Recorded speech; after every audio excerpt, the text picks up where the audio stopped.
Yeah, you could just introduce yourself however you do. And can you tip your computer screen up a little bit so that we can see your whole face? Like that. Yeah, you're beautiful, Yeah, mom. hang on a second. I gotta put some. Well, there, it'll stay like that. How's that? Yeah, you look beautiful. Oh, damn right, man. I'm a keeper. Hey, recording in process. Start by introducing yourself and take off. I'm an alcoholic. My name's Dan. Um, I figure I'm late to the game because of my age, but at the same time, I'm early. You know, here's the deal. I've spent 45 years of my existence drinking and doing every drug known to man, and some I made up probably along the way somewhere. I drove truck most of my life, so I was never in one place very long. Um, I started doing that, and that led me into using dope. Back then we used to call it crank. It was good stuff. You know, I remember you fill it up, put little capsules in there. And I'd put one capsule in there, and I could take that capsule and I could leave Salt Lake. I could drive all the way to California, Los Angeles, unload, go up the coast, Bakersfield, Fresno, all the way up there, load produce, and over to Salinas. And then I'd come back across. I come all the way back and never sleep. That was great. And as soon as I got back, I'd take about 3, 4, 5 shots off a whiskey bottle, and then I could sleep for a while. And then I would get up and I would take that truck and I would go to New York. Um, I did that for quite a long time. For a while, it suited me. Everything was good. I was making good money. I was cruising on doing it. I could use it at my leisure, so to speak.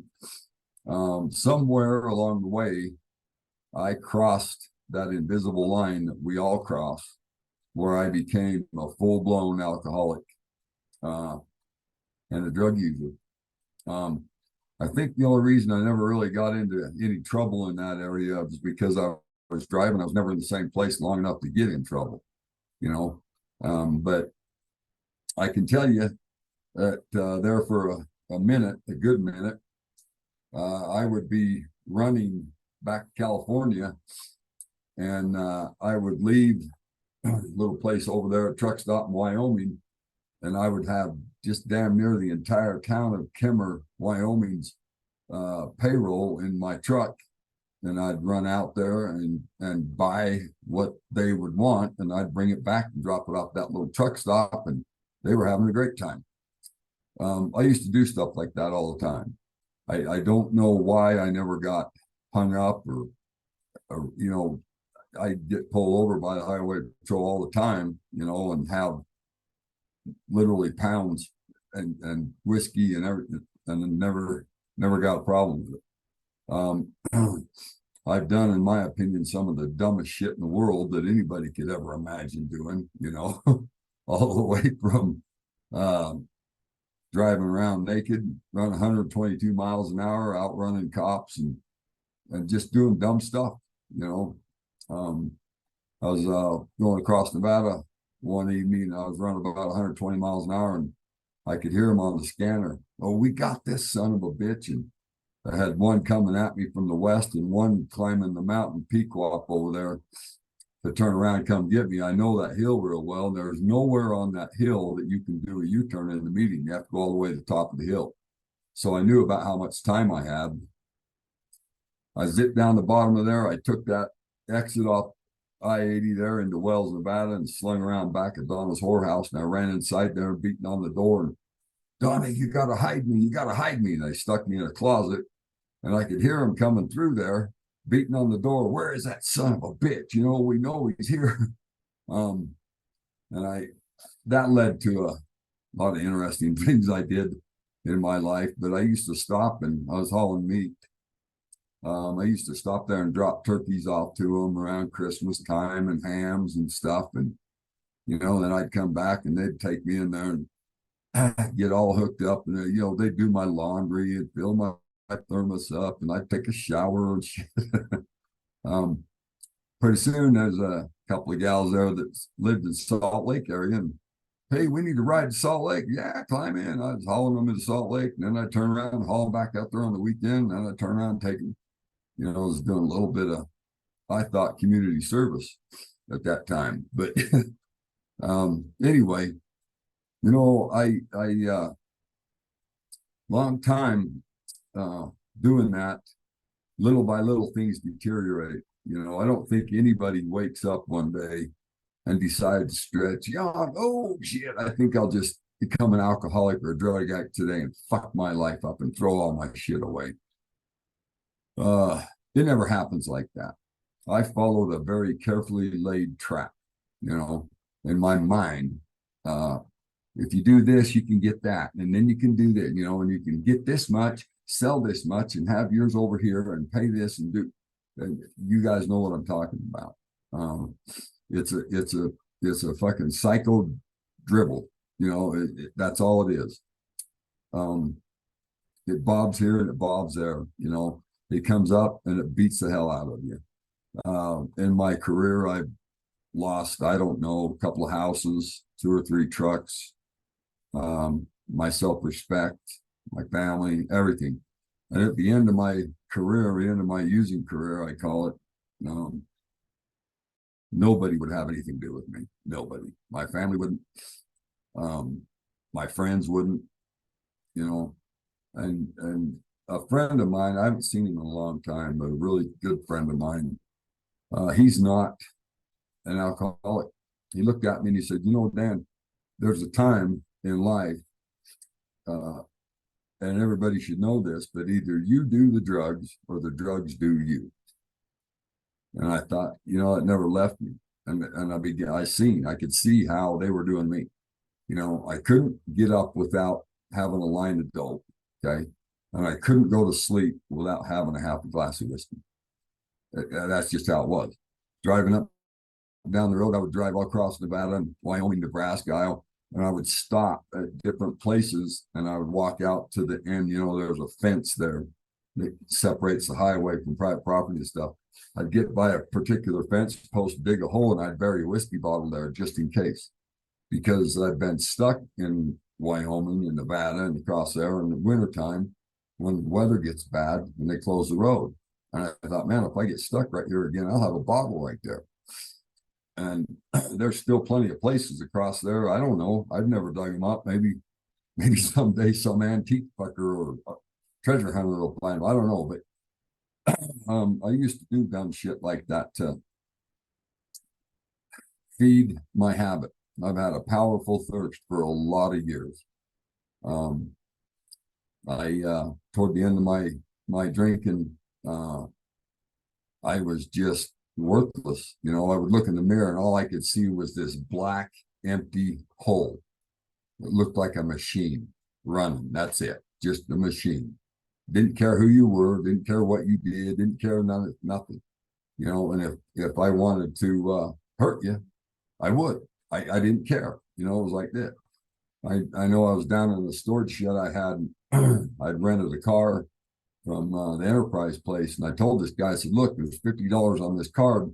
I have this car 5 days. When I'm done, I'll pay you cash. He said, okay. So I took off. And 2 days later, they called it in stolen. Okay.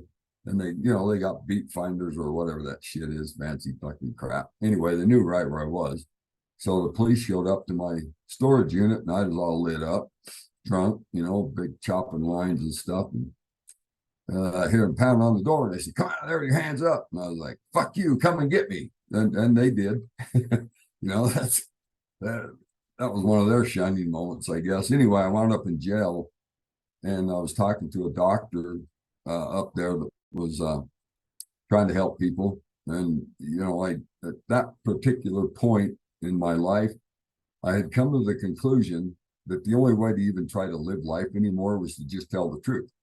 You know, it didn't matter. They wouldn't believe me anyway. So why not tell them the truth? I don't need to make nothing up. I'd spent years doing that and it didn't work.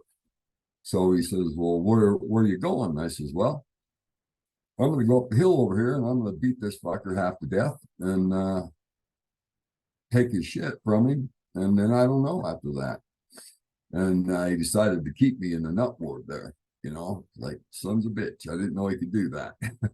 He did. Well, I went like that for a minute in there. They let me out. It took about a month before I was in there again. Pretty much same circumstances, except I was going to shoot this guy this time. And that was a mess. Anyway, he asked me to give him 30 days, and I told him I would. And he said, if you don't like any of this, then you go ahead and shoot the guy. And I said, okay, I agreed to that. So I wound up being transported to the ACT in Ogden. They called a Uber car to come and take me up there. And I got in that guy's car and I thought, man, this is going to be a cakewalk. Because the first time he stops, I had one hand on the seatbelt released and the other one on the door. And I thought, all he's got to do is stop and I am gone. Pistol. He left the hospital up there. And that son of a bitch come down through Bountiful, never stopped at one red light, never ran the stop sign at the bottom of the hill by the hospital. And the next time he stopped, that car was right in front of the ACT in Ogden. And I got out of the car and I just looked up and I said, all right, God, I get it. And so I went in, the ACT took me in there. My story's like this, Kay. I don't know if I did more drugs or drank more whiskey than anybody else out there. I don't know. It doesn't matter if I did or didn't. I don't care. What I know is I drank enough and I did enough for me. Okay. If you take away one of my episodes or one of my drunks, one of my, I'm not here right now. It took everything I did to get me here. Okay. And I'm talking about, I used to run from New York to San Francisco, and I did that every 9 days by myself for about a year and a half. And basically just beat your body up to a pulp to where you can't think, you can't do anything anymore. It's like a machine, and I had this much dope. I knew it would take me this far. And when I got to this point, I had to take probably about a pint or more. And then I could sleep for this long on that pint. And then I would get up and do this much dope and go and back up just like that, just like a machine. That's all I was. Well, I haven't thought about some of this stuff in a long time. It's amazing how things in a person's life, when you look back. I remember I wouldn't pray because I figured if I didn't pray, God wouldn't know where I was. And if I prayed, then he would know where I was. And I was so ashamed and embarrassed and everything else, that of what I had done with my life, which amounted to nothing. It would have been easy to do nothing. Okay. I figured I was fighting against him. That's what it boiled down to, I just figured out of sight, out of mind. And I look back now and I can see how he was there all around. I don't know how many times I should have been killed. That you can't see 10 feet in front of you. It's snowing, it's 30 below zero, whatever, solid ice on the freeway. And I'm out there going 100 miles an hour thinking I'm cutting a fat hog in the ass, because everybody else is parked and I'm still going. And I look back at that and I think, Judas Priest, all you had to do was hit a spot that, not paying attention, the wind hit you a little bit wrong or different, and off you are in the ditch upside down or dead. I've seen a lot of death in my life. My uncle drank himself to death when I was younger. I was there when he died. One of my cousins called me. I was sober, I guess it was. And he'd call me up all drunk. Hey, why don't you take me to one of those classes with you or something? I didn't have time. This was before cell phones. I didn't have time to really talk to him. I was in a hurry.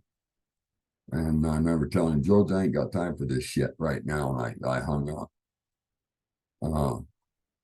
when they found him 3 days later, he still had the phone, and it was my number that he'd called on his phone, you know.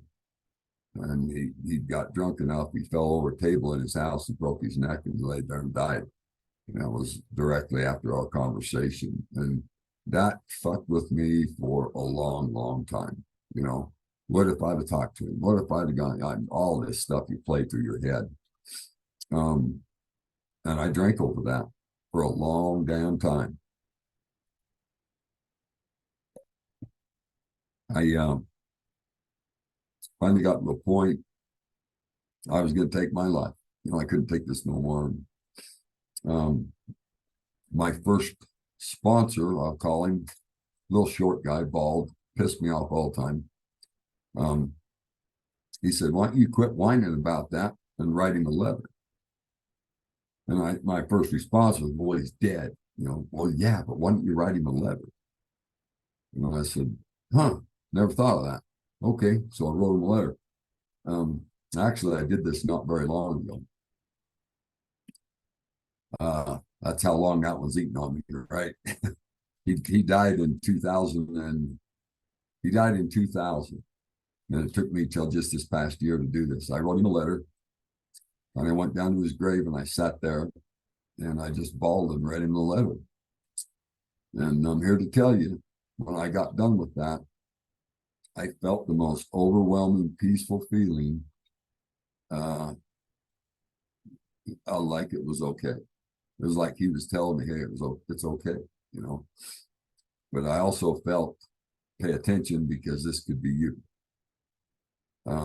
But I haven't really, that hasn't haunted me no more like it's done in the past, you know.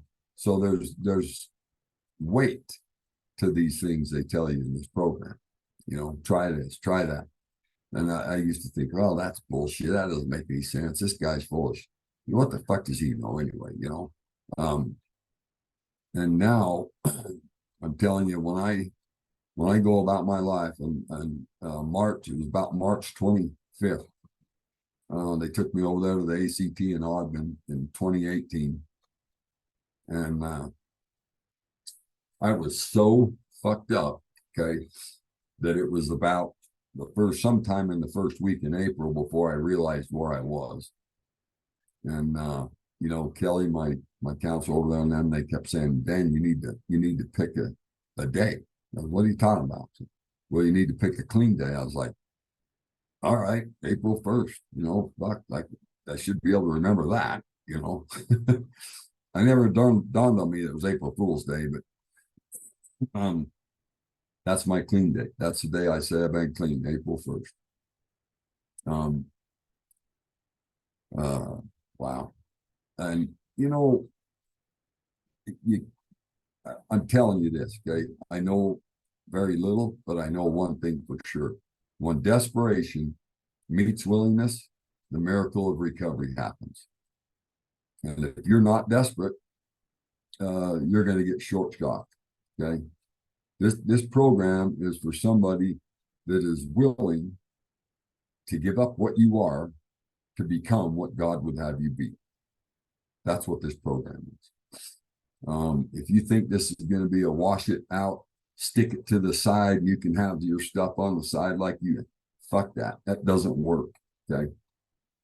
I'm now coming to the end of my 6th year in my new life, okay, that I never thought I could have without drugs and without alcohol. And how the hell you come up with that, I don't know. You know, nobody told me to have that. That's what I feel. That's what I feel inside me. I've been through the steps as best I could, okay? And I still continue to use them to my advantage when something crops up. You know, if you got something eating on you, this is what I found out for me.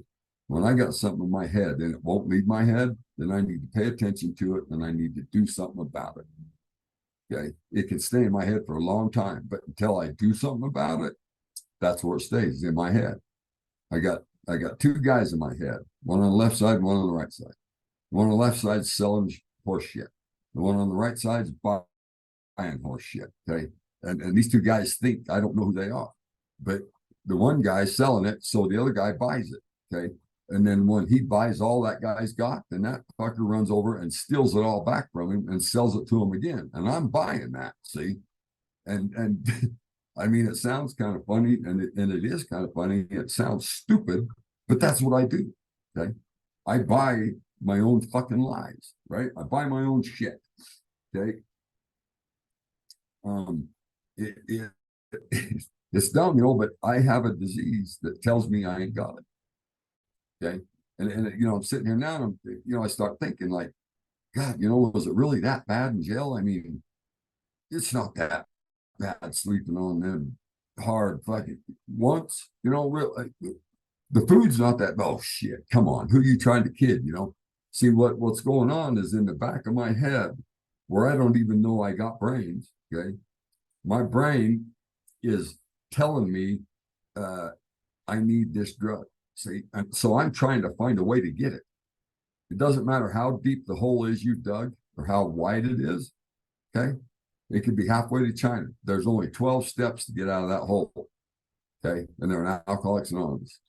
And every step that you take, a little more light shines in, and you see a little more hope, and it allows you to make a little more of a commitment. And then you take a little bit bigger step of faith, and that generates a little more hope, and your commitment gets larger and expands, and it keeps evolving like that. It keeps going like that until you're standing in the sunlight of the Spirit. Okay, and that's what I try to do today.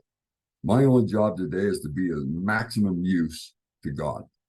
Okay, I'll put all my wants and wishes aside. And I find that when I'm busy helping other alcoholics, helping other people, I get what I want along the way.